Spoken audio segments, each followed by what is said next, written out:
మెదక్ జిల్లా ముసాయిపేట మండలంలోని కెనరా బ్యాంకు ముందు రైతులు, వృద్ధులు, ఖాతాదారులు ఆందోళన చేపట్టారు. ఇటీవల బ్యాంకు మేనేజర్ బదిలీ కావడంతో వచ్చిన కొత్త అధికారి సెలవులపై వెళ్లిపోవడంతో బ్యాంకులో లావాదేవీలు పూర్తిగా స్తంభించిపోయాయని ఖాతాదారులు ఆవేదన వ్యక్తం చేశారు. వారం రోజులుగా బ్యాంకులో డబ్బులు అందుబాటులో లేకపోవడంతో ఎండలో నిలబడి తీవ్ర ఇబ్బందులు పడుతున్నామని చెప్పారు. స్థానిక సర్పంచ్ కృష్ణారెడ్డి ఆధ్వర్యంలో రైతులు, ఖాతాదారులు బ్యాంకు ముందు బైఠాయించి నిరసన తెలిపారు. ముఖ్యంగా రైతులు విక్రయించిన ధాన్యానికి సంబంధించిన నగదు ఖాతాల్లో జమ కాకపోవడంతో తీవ్ర ఇబ్బందులు ఎదుర్కొంటున్నామని తెలిపారు. మేము కెనరా బ్యాంక్ వచ్చినాం. గత 10 రోజుల క్రితం ఏదైతే మేనేజర్ ఉండేనో ప్రసాద్ సార్, ఆయన ట్రాన్స్ఫర్ అవ్వడం, కొత్త మేనేజర్ రావడం జరిగింది. ఆ మేనేజర్ కూడా రాక లీవ్ పెట్టుకుని అట్నుంచి మళ్ళీ ట్రాన్స్ఫర్ కూడా క్యాన్సిల్ చేసుకునేట.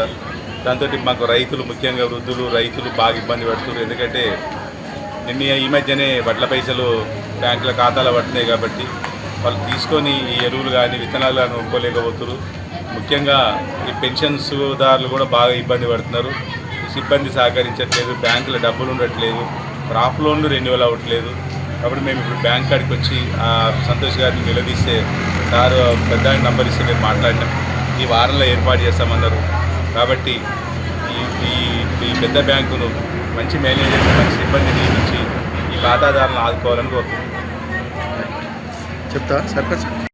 నేల నుంచి మా యొక్క తాత ముత్తాతల నుంచి కూడా ఈ బ్యాంకు నడుస్తూ ఉన్నది. అయితే రాను రాను ఈ ఆధునీకరణ ఎంత తొందరగా అయితే మన గ్రామానికి చేరుకుంటుందో అంత దూరంలో ఈ బ్యాంకు సేవలు దూరం అవుతూ ఉన్నాయి. మరి ఈ యొక్క బ్యాంకు ఇన్ఛార్జ్ వాళ్ళు ఎవరైతే ఉన్నారో మరి హైదరాబాద్ హెడ్ ఆఫీస్ నుంచి కూడా వాళ్ళు కల్పించుకోవాలి.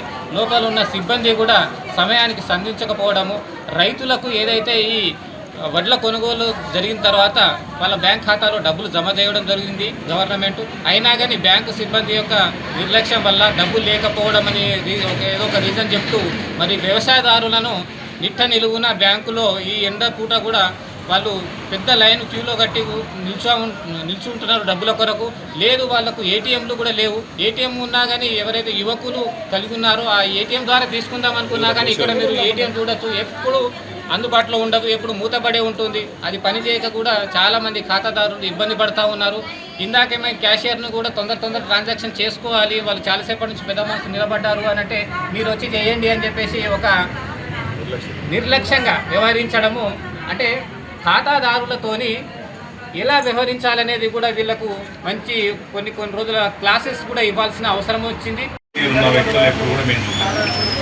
మరి దానికి మరి ఏటీఎం గారు కానీ లేదా పై అధికారులు కానీ ఏ రకంగా స్పందిస్తారో తెలియదు. కానీ మరి మా దురదృష్టం అనుకోవాలన్నా, బ్యాంక్ మొదటి బ్యాంకే అదృష్టం అనుకోవాలన్నా, ఇటువంటి సిబ్బంది నుండి మేము దురదృష్టం అనుకోవాలన్నా. మరి ఏం చేయాలి చెప్పండి? వృద్ధులు వస్తున్నారు, పెన్షన్స్ వస్తున్నారు, ఇలా గవర్నమెంట్ 24 గంటలలో లేచినాక కూడా దేవుడు వరం ఇచ్చిన పూజారి వరం ఇవ్వనట్టుగా 24 గంటలలో డబ్బులు పడుతుంది. మరి బ్యాంక్ సిబ్బంది బ్యాంకులో డబ్బులు లేకపోతే దానికి ఎవరు జవాబు తగ్గండి? మనకు సీజన్ వచ్చింది, ఎరువులు కొనుక్కోవాలి, విత్తనాలు కొనుక్కోవాలి. మీరేమో ఏదో మా దగ్గర డబ్బులు లేవని చెప్తున్నారు, లేదా 3 గంటలకు వస్తాయి, 4 గంటలకు వస్తాయి అంటున్నారు. ఏదో వారంలో ఒకరోజు సమస్య, నెలకు రోజు సమస్య అంటే అనుకోవచ్చు. నిత్యం ఇదే సమస్య అయితే మేము బ్యాంక్ ఎందుకు రావాలి చెప్పండి? అసలు బ్యాంక్ సిబ్బంది ఏం చేస్తున్నట్టు, లేకపోతే బ్యాంక్ పై అధికారులు ఏమంటున్నారు, అసలు వాళ్ళ ఉద్దేశం ఏందో చెప్పండి. అయితే వాళ్ళ నంబర్ ఇవ్వండి, ఏజెం గారు నంబర్ ఇవ్వండి, మేము కూడా ఒకసారి ఏజెం గారితో మాట్లాడుతున్నాం.